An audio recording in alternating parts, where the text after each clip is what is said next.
আগামী 10ই মে আগামী 10ই মে আগামী 10ই মে আগামী 10ই মে আগামী 10ই মে মিয়া দশমী আগামী 10ই মে আগামী 10ই মে আগামী 10ই মে 10ই মে এটা কিটা আগামী 10ই মে পশ্চিম ত্রিপুরা জেলা আইন সেবার উদ্যোগে আগরতলা কোর্ট চত্বরে বসতে চলেছে দ্বিতীয় জাতীয় লোক আদালত।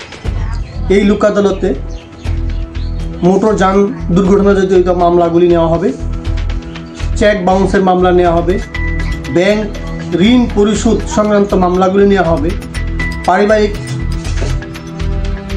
আদালতে চলমান মামলাগুলি নিষ্পত্তির জন্য নেওয়া হবে। এই মামলাগুলি যারা নোটিশ পেয়েছেন তাদের কাছে বিনম্র চিত্তে অনুরোধ, আপনারা 10ই মে জাতীয় লোক আদালতে এসে আপনার মামলা নিষ্পত্তির জন্য অবশ্যই আসবেন। ধন্যবাদ জানাতে পশ্চিম ত্রিপুরা জেলা আইন সেবা কর্তৃপক্ষ। নমস্কার সবাই।